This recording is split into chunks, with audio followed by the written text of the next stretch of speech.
Rádio Rio de Janeiro, a emissora da Fraternidade, passa a apresentar Luz na Penumbra, programa que leva ao seu coração a mensagem da doutrina espírita.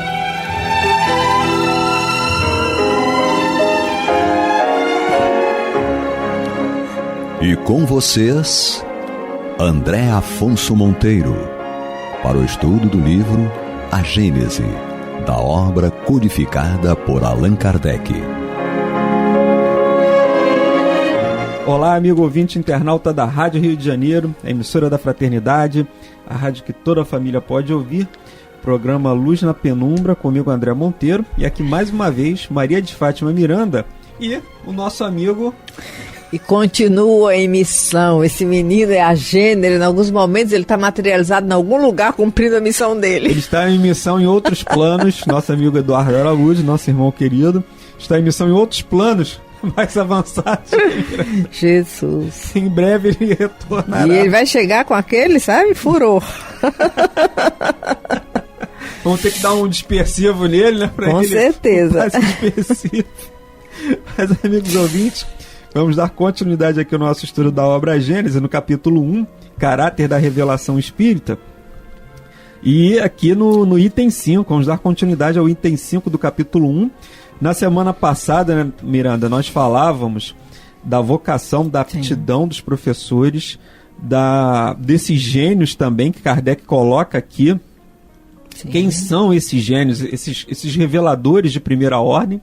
Ele diz que o professor, via de regra, é um revelador de segunda ordem, porque ele já pega algo que existe, aprende aquilo e replica aquele conhecimento. Sim. E existem aqueles gênios que aquele conhecimento, eles mesmos que desenvolvem. Aí Kardec cita até os grandes gênios da humanidade, como é um conhecimento primitivo. Sim. Que ele traz, uma inovação que ele traz, como as grandes invenções, as grandes descobertas. O Leonardo da Vinci. Temos aí Beethoven, esse pessoal das artes, da música também. O Leonardo é algo assim, sabe? Porque ele transcende o conhecimento para várias áreas do conhecimento, gente. O homem era muita coisa assim, a nível de trazer uma bagagem com ele. Eu estava lendo há muito tempo naquele livrinho Seleções, lembra? Antigo. Sim. Aí foi ali que eu li sobre o Leonardo falando que ele não dormia um período assim de 8 horas corridas, 5 horas corridas. Ele trabalhava e a cada 3 horas ele pousava 15 minutos. Para nós termos ideia de quem era esse espírito, que ele não sentia essa necessidade de... As necessidades físicas, fisiológicas dele eram diferentes da nossa. Né? Mas vamos lá, Miranda. Então Kardec continua aqui. Eu falei de seleções, o pessoal deve estar dizendo, o Eduardo tem razão, ela é jurássica.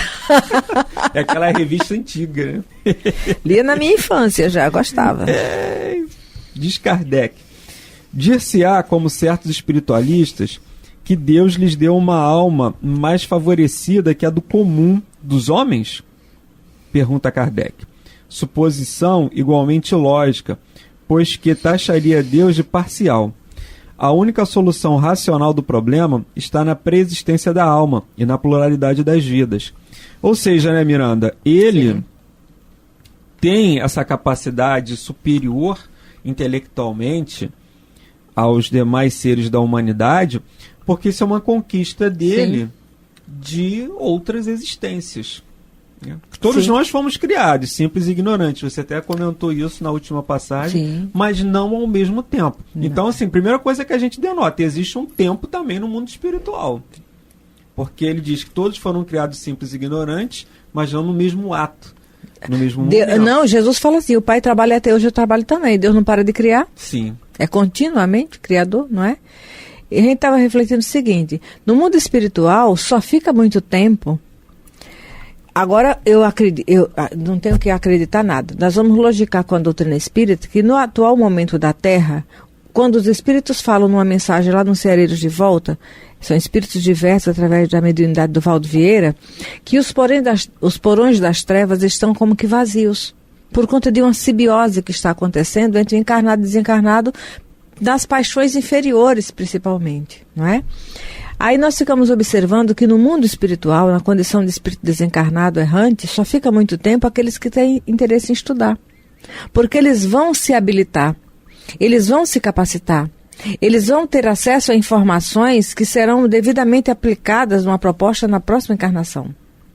Não é? Então, dessa forma, o conhecimento é permanente, a informação, o espírito que se dedica a aprender, ele aprende continuamente, mas o aprendizado só passa a ser patrimônio daquele espírito quando ele reencarna e consolida no mundo físico, nas experiências, o que aprendeu. É como se ele teorizasse lá, a nível de desencarnado, aperfeiçoasse, aprofundasse conhecimento, que ele reencarna para consolidar aquilo que já tem e consolidar aquele novo que foi adquirido lá, né, para deixar também auxiliar na evolução da humanidade. Então eu estava refletindo, Kardec, nós vimos que ele é um desses espíritos reveladores de primeira ordem, na condição de educador humanista. E nós vamos observar que o professor, ele também pode se capacitar para isso, porque existem muitos professores, mas nem todos são mestres. Nem todos detêm a arte de ensinar, porque nessa arte de ensinar sobressai esse esforço, esse potencial, essa expertise que ele tem, não é? Essa intimidade com a metodologia de ensino, com a pedagogia. Aí nós vamos observar o planejamento reencarnatório de Kardec. Kardec estudou com Pestalozzi, que vem de Rousseau, tem Comênios, então tem uma sequência nessa área de educação e de conhecimento humano para forjar aquele que viria consolidar a sua experiência como codificador da doutrina. E essa questão é interessante, Miranda, porque se Deus continua a criar o conhecimento, a gente chega à conclusão de que o conhecimento ele é infinito. A evolução intelectual é infinita. A gente pode até entender que do ponto de vista moral você atinge um ápice. Mas intelectualmente, se Deus continua a criar... Certa vez conversávamos com um amigo aqui na rádio, ele falou, não, mas a evolução é finita. A evolução tem fim. Eu falei, olha, se você compreender a nível de moral, a educação de si mesmo pela emoção, da emoção é finita, mas a evolução no todo é infinita, porque você precisa de duas asas, né? Que é justamente a intelectualidade e a sabedoria. O universo é infinito. Deus fala, o Pai trabalha até hoje, eu trabalho também. Às vezes, você fica falando dessas coisas, você não devia, porque dá aso a outras ideias. Eu posso estar errada, porque eu estou logicando em cima do que eu estudo ali com Kardec. Mas quando você vai ver os caracteres dos espíritos puros, tem assim, superioridade intelectual e moral absoluta em relação aos espíritos das outras ordens. Quer dizer, ele não disse assim, superioridade e moral absoluta. Tipo assim, ele dá uma pausa, superioridade, quer dizer, intelectualidade e moral absolutas. Kardec não colocou isso nos caracteres dos espíritos puros. Intelectualidade e moral absoluta não está assim. Está assim, superioridade intelectual e moral absoluta. Então, o intelecto e a moral não são absolutos, o patamar parou ali, para o espírito puro. Quando ele diz, meu pai trabalha até hoje, eu trabalho também, e a doutrina espírita vem abre o universo para o nosso raciocínio, Jesus ele é parte de uma comunidade que dirige o sistema solar. Mas ele já deve estar vindo da galáxia, né? Porque a moral do que dirige a galáxia é a mesma da moral de Jesus, porque é o patamar ali, é a base, é o alicerce para alçar voos que transcendem tudo que a gente não pode nem faz ideia. Haroldo Dutra está falando da quantidade de sistemas solares, da quantidade de constelação e galáxia, é algo que a gente, só os numerozinhos que fazem volume diante da vista. Mas o que dirige a galáxia, ele não é mais moralizado que Jesus. Porém, ele é mais intelectualizado. Sim.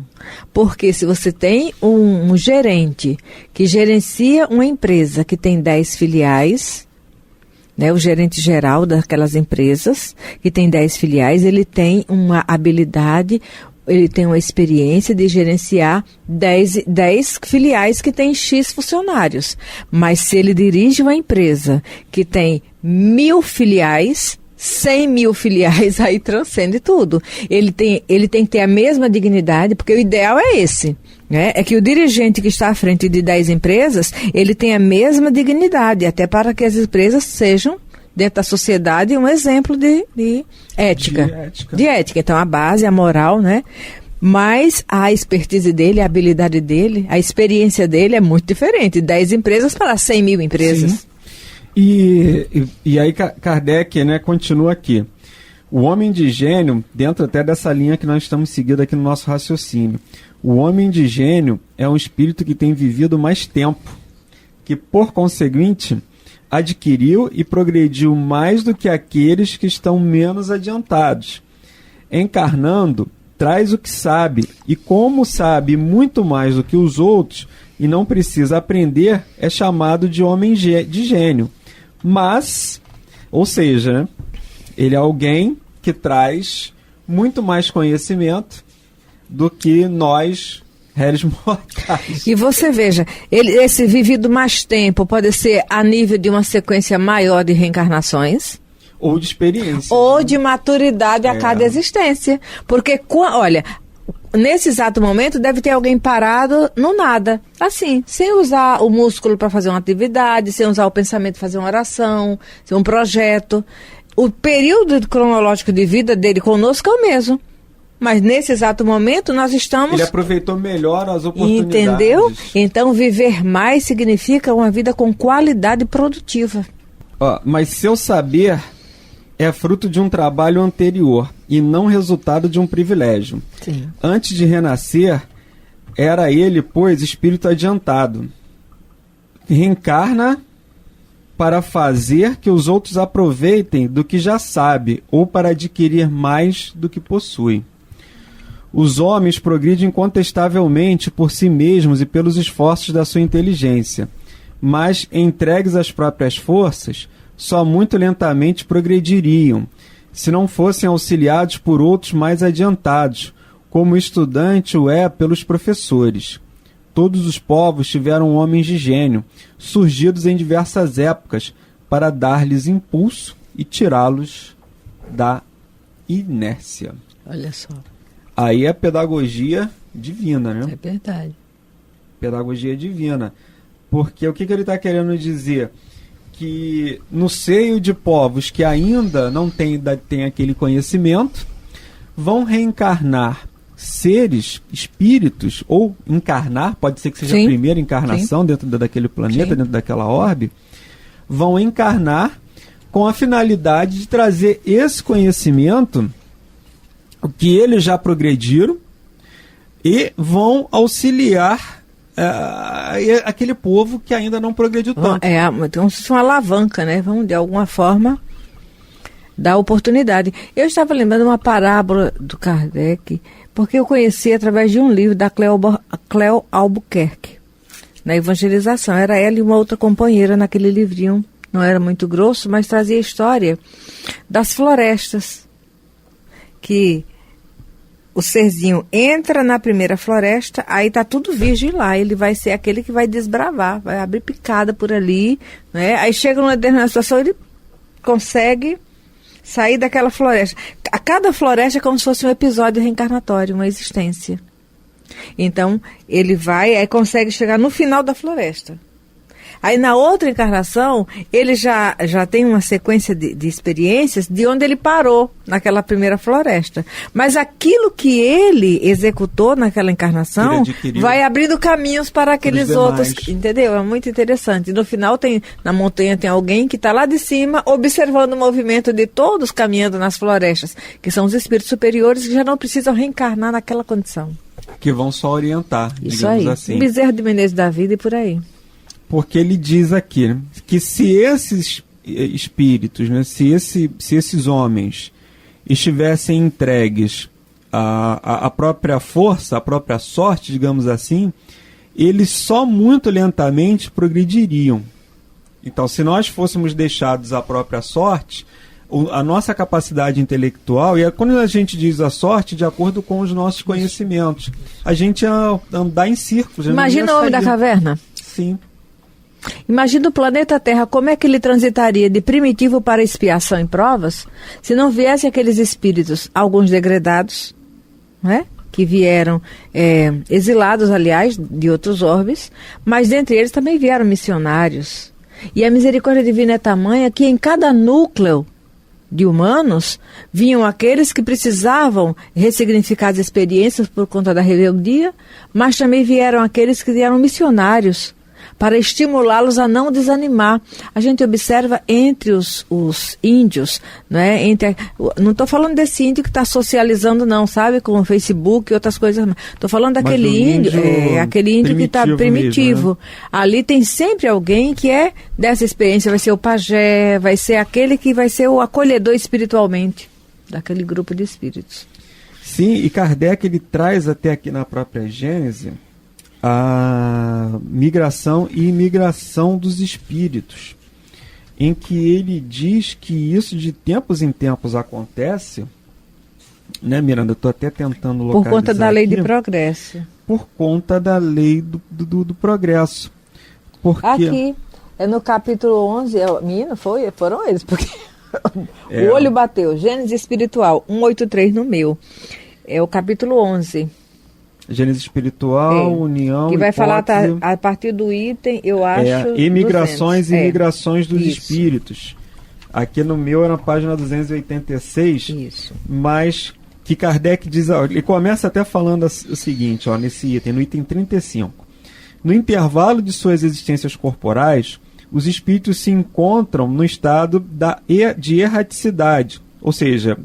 como se tivesse ali uma ociosidade entre uma existência material e outra, e formam a população espiritual ambiente da Terra. Pelas mortes e pelos nascimentos, as duas populações terrestre e espiritual desaguam incessantemente uma na outra.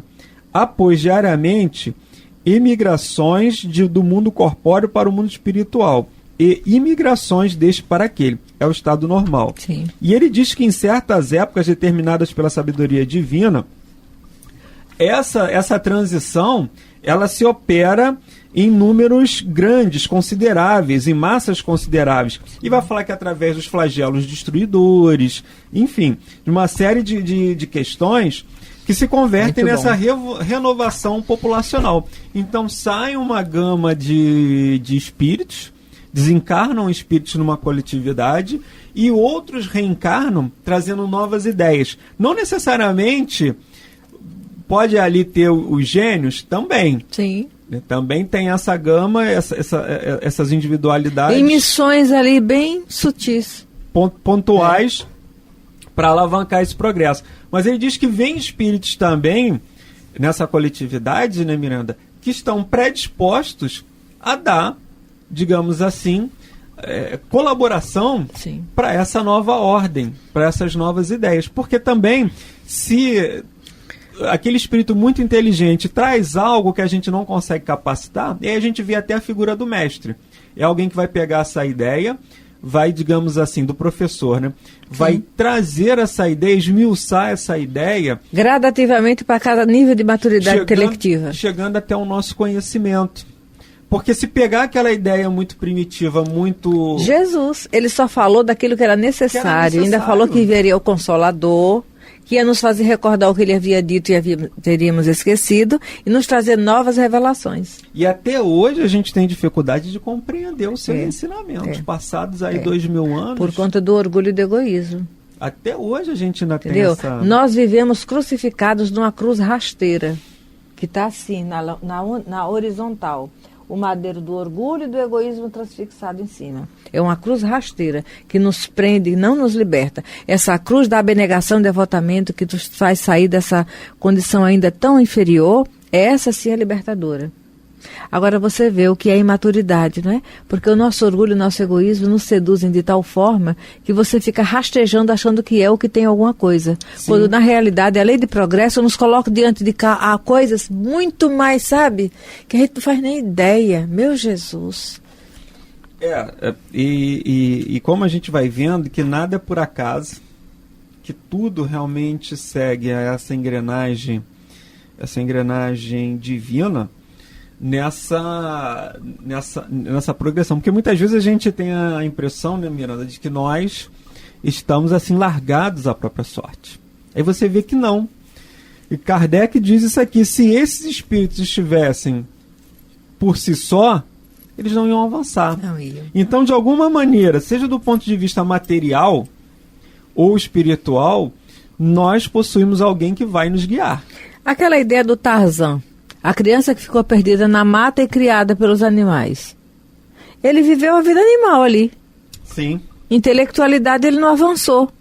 Dentro dessa abordagem. Viveu dentro daquilo, entendeu? Que ele tinha de conhecimento. Outro dia apareceu aí na televisão uma criança que conviveu só com cães, perdido, ficou só com cães. Até ele caminhava, parecia um cachorrinho. Porque era a experiência que ele Aquela criatura precisava daquela experiência por motivos que não nos compete raciocinar.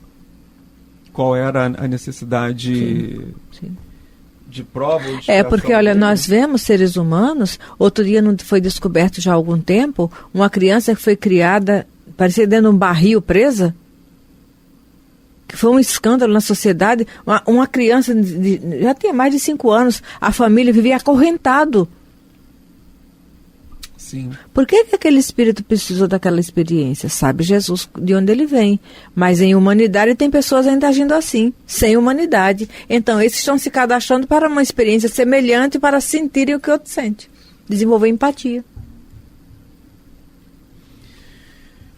Miranda. Mas é bem interessante isso que Kardec finaliza aqui nesse item 5, essa última frase. Todos os povos tiveram homens de gênio, surgidos em diversas épocas, para dar-lhes impulso e tirá-los da inércia. E aí a gente vai lá em O Livro dos Espíritos, né, na lei do progresso, a lei de destruição necessária também, e que de tempos em tempos, Deus, quando Kardec pergunta, né, se pode um homem obstar o progresso? E aí os espíritos benfeitores respondem para Kardec dizendo que não, porque pode assim estagnar? Até pode, mas vai em aquele sulavanco, né? Fica aparentemente parado, quase parado, porque se você respira não está parado. Verdade. Você pode até ter uma sensação de estagnação. De inércia, E se tiver muito tempo ali naquela inércia, vem aquele abalo. E esse abalo pode dar de duas maneiras. Impulsiona de alguma forma. Ou choca. Ou essa renovação através das ideias, ou algum abalo físico mesmo, que vai fazer com que o povo ande, o povo Eu estava vendo no Facebook, Sim. Eu até compartilhei, Enedina Marques, a primeira engenheira mulher negra do Brasil. Gente, a história dessa mulher é belíssima, está compartilhado no meu Facebook. Entendeu? Marginalizada por ser negra, por ser pobre, numa sociedade cheia de preconceitos, né, na sociedade pós-abolição, ela conseguiu uma figura, sabe? Vocês que tiverem interesse, vai no YouTube, pesquise aí, Enedina Marques. Olha só, a vivacidade no olhar dessa mulher. Brasileira, né? Brasileira. E nós temos muitas pérolas aí que não são conhecidas nem reconhecidas. Muito bem, mas estamos chegando ao final aí de mais um programa, Miranda. Que Jesus nos conduza. Amigos ouvintes, muita paz em seus corações e até a próxima semana, se Deus quiser. Você está ouvindo o programa Luz na Penumbra.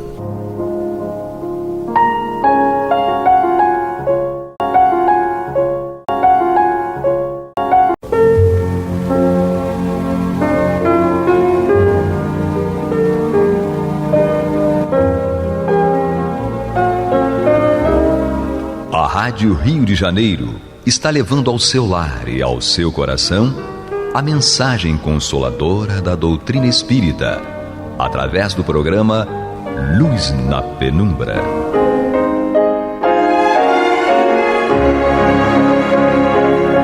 E agora com vocês, Nádia do Couto Vale, para comentar o céu e inferno ou a justiça divina segundo o Espiritismo, da obra codificada por Allan Kardec. Amados e amadas ouvintes internautas, que a paz de Jesus permaneça conosco hoje e sempre, e neste instante rogando as bênçãos do alto por sobre o nosso estudo, no qual nós damos continuidade à análise, às reflexões no capítulo 8º da segunda parte desta obra, O Céu e o Inferno, ou a Justiça Divina segundo o Espiritismo, um capítulo no qual o nosso querido codificador Allan Kardec nos apresenta as expiações terrestres, ou seja, a situação, a encarnação, as opções, a forma como os espíritos escolheram usar as encarnações e, assim, candidataram-se por sua livre vontade às expiações. Kardec assim os classificou e os reuniu aqui neste capítulo 8º da segunda parte. E nós já trabalhamos o conceito de expiação e de provação. Sabemos que a expiação, depois de muitas oportunidades que a lei nos oferece, mas nós, mantendo-nos na teimosia ou rebeldia, vamos precisar encarar as expiações. A expiação é imposta, é irrecusável e é como uma cirurgia corretiva para um mal que se agravou. E, evidentemente, então, esse que comete um crime, assim como na vida material, sofre multa, prisão domiciliar ou carcerária, e então também assim do ponto de vista da vida do espírito, e como espírito sofrem esses que precisam atravessar as expiações, que não são vingança da lei, mas são efetivamente as situações que nos vão oportunizar avançar após esse reacerto de contas. Já iniciamos e estamos dando continuidade ao estudo da trajetória do espírito Simmels Lisgow. Esse espírito estava, na verdade, vivendo em Vilna, um pobre israelita lá da antiga União Soviética, União das Repúblicas Socialistas Soviéticas. Esse pobre israelita de Vilna desencarnou em maio de 1865 e durante 30 anos circulou pela cidade como um mendigo com uma salva nas mãos, e todos na cidade o conheciam, porque ele sempre dizia: lembrai-vos dos pobres, das viúvas e dos órfãos. Ele juntou 90 mil rublos.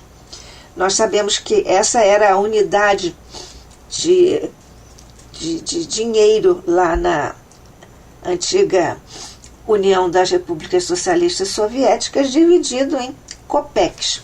Pois ele juntou 90 mil rublos, mas não guardou um só copeque para si, porque ele usava esses, até os centavos, ele usava para aliviar e curar os enfermos, pagar o ensino de crianças pobres e distribuir comida, inclusive a que lhe davam aos necessitados.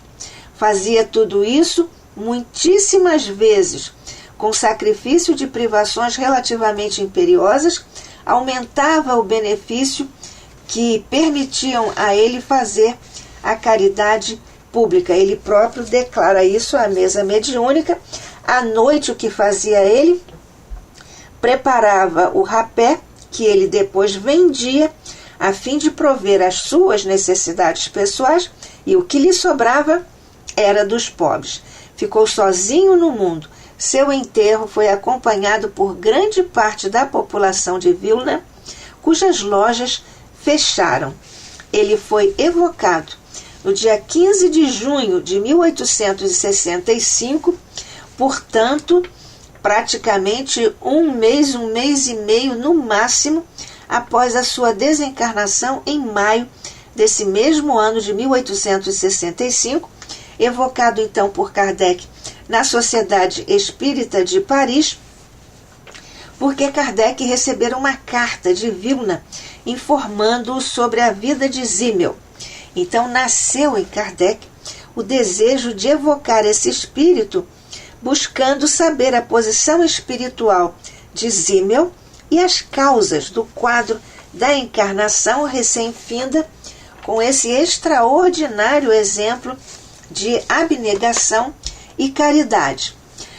Quando se iniciou a passividade, Simmel leu o pensamento de Kardec durante a evocação e ele, na verdade, diz isso a Kardec, que tinha captado o pensamento de Kardec para atrair o Simmel à mesa mediúnica, mas ele próprio diz que o que ele fez não foi nada de extraordinário. E ele diz também que a pressão moral exercida pela prática do bem sobre a humanidade é fundamental e é irrecusável, por mais materializada que seja ou que esteja a humanidade, ela inclina-se sempre para venerar o bem, a despeito da sua tendência para o mal. Nós sabemos, lá em O Livro dos Espíritos, eles nos dizem, lá nas perguntas 274, 75 e 76, a ascendência moral é irresistível. Então ele diz que está lá livre para responder às perguntas e falou sobre a encarnação anterior. Ele diz que muitos séculos antes ele vivia com o título de rei, ou pelo menos de príncipe soberano. Era senhor absoluto de seus vassalos e de seus destinos, que ele os governava tiranicamente como algoz. As palavras são do próprio espírito Simmel. Tinha caráter impetuoso, violento, avaro e sensual, e abusava do poder para oprimir os fracos. Subordinava empregos, trabalhos e dores ao serviço de suas próprias paixões. E, importantíssimo aqui para o nosso estudo da lei de ação e reação, impunha uma dízima ao produto da mendicidade ou mendicância. Ou seja, os mendigos de onde ele era rei, quando eles recebiam algumas esmolas, eles tinham que dar uma parte a ele, ao rei. E ninguém poderia acumular sem pagar antecipadamente uma cota aviltada a ele, o rei. Exatamente taxando as esmolas. Ele proibia, inclusive, que os mendigos dessem da insignificância de que dispunham aos amigos, parentes e necessitados. Ele, portanto, proibia os mendigos de ajudarem, de praticarem a caridade. E ele próprio declara à mesa mediúnica: fui tudo quanto se pode imaginar de mais cruel em relação ao sofrimento e à miséria alheia. Ele disse que teve morte em função de sofrimentos horrorosos, apontada como um exemplo aterrador a quem se conduzia como ele na trilha do mal. Como espírito na erraticidade, ele permaneceu durante 3 séculos e meio, e nesses 350 anos, ele foi submetido naturalmente às forças, às vibrações da lei, para compreender a reencarnação como uma coisa diferente daquilo que ele fazia ou pensava de seus grosseiros sentidos. Então, como espírito, ele obteve à força de preces, resignações e pesares a permissão para suportar materialmente os mesmos sofrimentos que infligira aos que tinham sido os seus vassalos naquela encarnação. Mas então, como ele pediu, com preces, resignação e pesares, e Deus pediu e Deus permitiu que com seu livre-arbítrio ele aumentasse os sofrimentos físicos e morais na reencarnação subsequente, e essa permissão para sofrer. Nós vemos aqui o uso que faz um espírito para sofrer, pedindo para sofrer, porque esse espírito está na plenitude da sua consciência sobre a própria necessidade de retificação, de se corrigir. E, naturalmente, quando isso acontece, se o espírito persiste na ideia, no propósito, para a prática do bem, ele tem a assistência dos bons espíritos, como todos nós, aos quais Simmels Liesel agradece. Isto nos faz perceber que há uma possibilidade que chamamos lei das compensações. E essa lei é assim, com uma encarnação de abnegação e caridade. Dessa forma, Simmel resgatou as faltas de outra encarnação de crueldade e injustiça. Mais um exemplo de que é possível, com o beneplácito da lei de Deus, que é perfeita, imutável porque é amor, trocar a dor pelo trabalho. Exatamente como nós também fazemos quando estudamos, e estamos fazendo isso aqui juntos pela Rádio Rio de Janeiro, a emissora da Fraternidade, eu, Nádja do Couto Vale, e você, amigo, amiga, ouvinte, internauta, aqui estudando o céu e o inferno, ou a justiça divina segundo o Espiritismo, agora no capítulo 8º da segunda parte desta obra, em que estudamos as expiações terrestres. E agora refletimos sobre o caso de Simmels Liesel, esse mendigo que foi reconhecido como até quase que um benfeitor na cidade de Vilna, mas ele estava então fazendo uma correção de tudo que ele praticou como verdadeiro algoz de maldade quando foi rei em outra encarnação, ou na encarnação anterior. E como é que foi a reencarnação recém-finda, na qual ele buscou contemplar ou compensar todo o mal que tinha feito na encarnação anterior, ou seja, todos os desvios da lei de amor que ele, Simmel, tinha praticado. Ele declara, então, isso à mesa mediúnica, e nós vamos juntos experimentar aqui as informações. Nós precisamos efetivamente buscar essa compensação para os nossos esclarecimentos que estão junto de nós aqui, oferecidos pela nossa querida doutrina espírita. E então ele nos diz assim, que teve pais pobres, inteligentes, mas avaros. E o pai só tinha avidez pelos lucros e abandonava-o como filho por completo. Ficou órfão desde cedo, portanto privado do afeto, dos carinhos da sua mãe. E desde tenra idade ele precisou trabalhar. E assim ele diz: meus pais eram pobres, porém inteligentes e avaros. Moço ainda, eu fui privado da afeição e carinhos de minha mãe.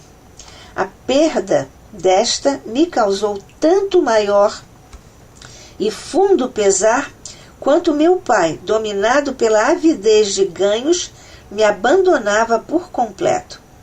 Quanto aos meus irmãos, todos mais velhos do que eu, não pareciam aperceber-se das minhas mágoas.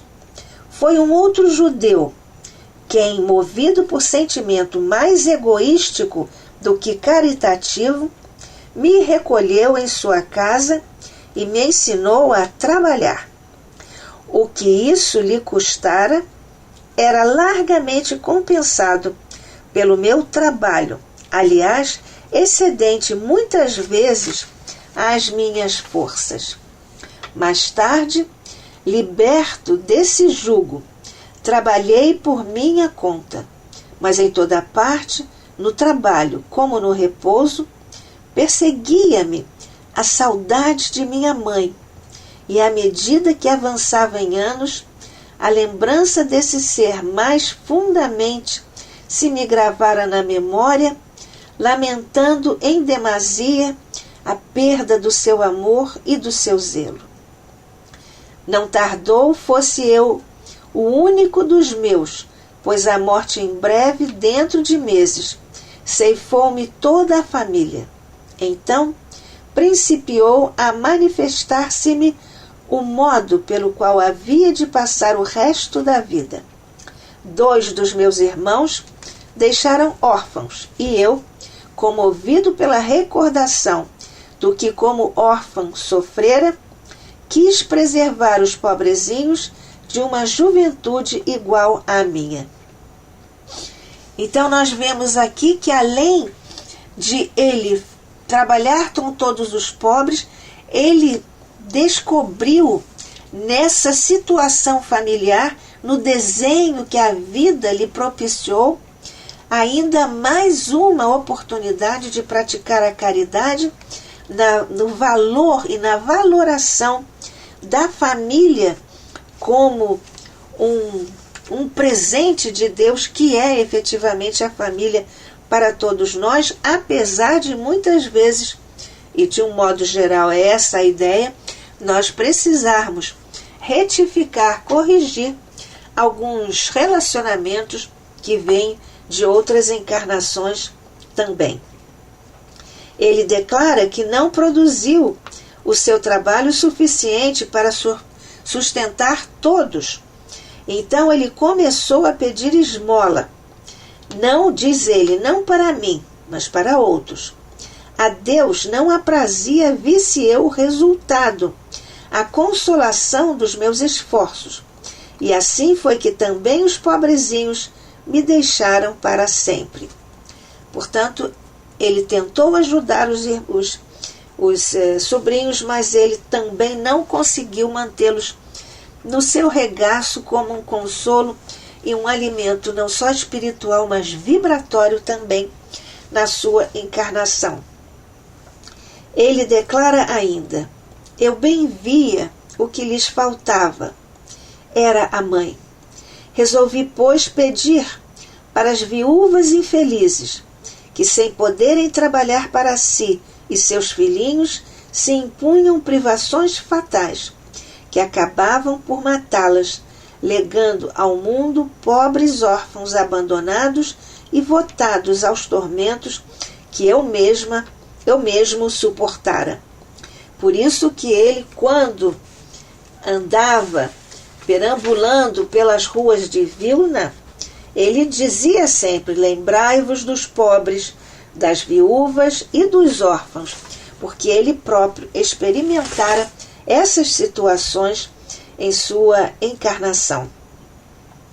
Ele diz que, nessa época, ele estava com 30 anos na sua idade e era saudável, vigoroso, e então as pessoas iam lá para diante dele ouvir o pedido para as viúvas. Diz ele, à mesa mediúnica: a esse tempo contava eu 30 anos, e nessa idade, saudável e vigoroso, viram-me pedir para a viúva e para o órfão. Penosos me foram os primeiros passos a suportar mais de um epíteto deprimente. Naturalmente que as pessoas deviam ofendê-lo com palavras ofensivas, porque ele era vigoroso, forte e estava pedindo esmola. Quando, porém, se certificaram de que eu realmente distribuía pelos pobres o que recebia, Quando souberam que a essa distribuição ainda ajuntava as sobras do meu trabalho, então adquiri certo conceito que não deixava de me ser grato. Por isso ele acaba construindo esta imagem de pessoa generosa, caritativa na sua cidade. Então ele continua à mesa mediúnica. Durante os 60 e alguns anos dessa peregrinação terrena, nunca deixei de atender à tarefa que me impusera.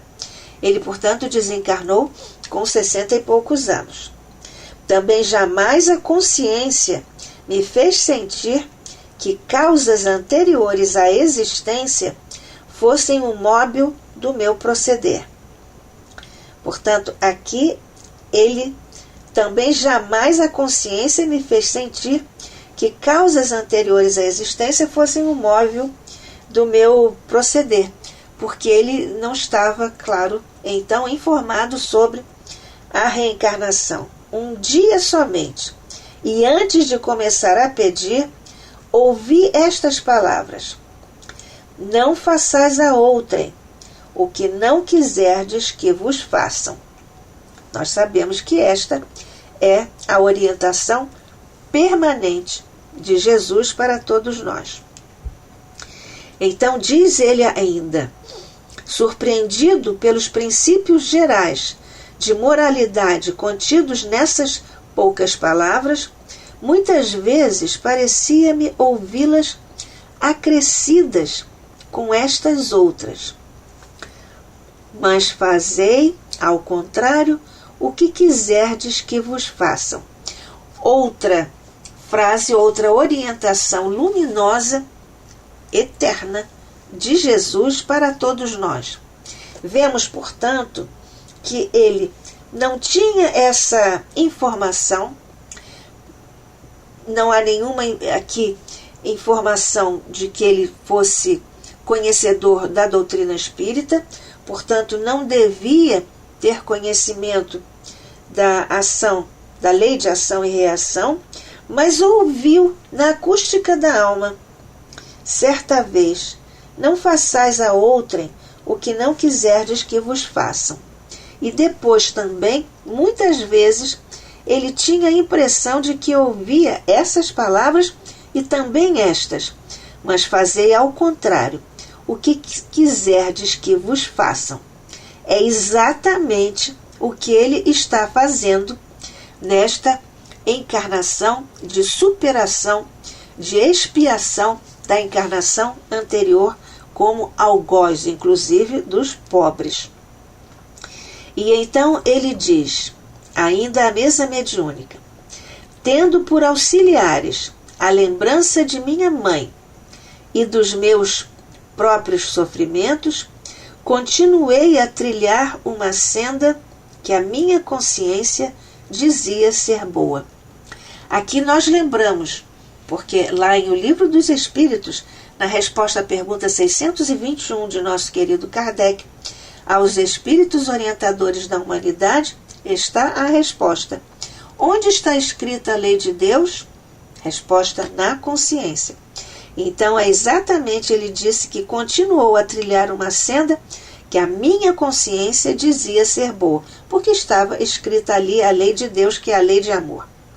E ele então termina e diz: vou terminar esta longa comunicação dizendo obrigado.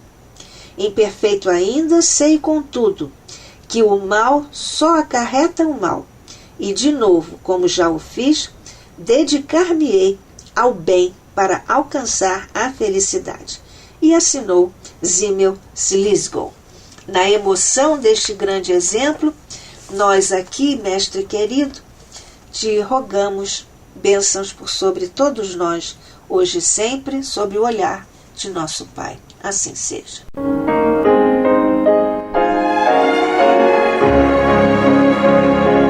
E vamos ouvir agora a prece de encerramento de nosso programa, na voz de Geraldo de Aquino. Jesus, dá-nos coragem para a luta, piedade para os insultos e misericórdia para as injustiças e ingratidões. Limpa nossa alma de inveja e ambições mesquinhas, de ódio e de vingança o nosso caminho. E que dentro em pouco, ao recolher-nos de novo ao calor do nosso leito, para que o sono nos dê a paz e o esquecimento das tristezas humanas, possamos sentir, Senhor, no mais íntimo de nosso ser, a doçura indefinível do Teu amor e a grandeza incomparável da Tua divina presença. Que assim seja.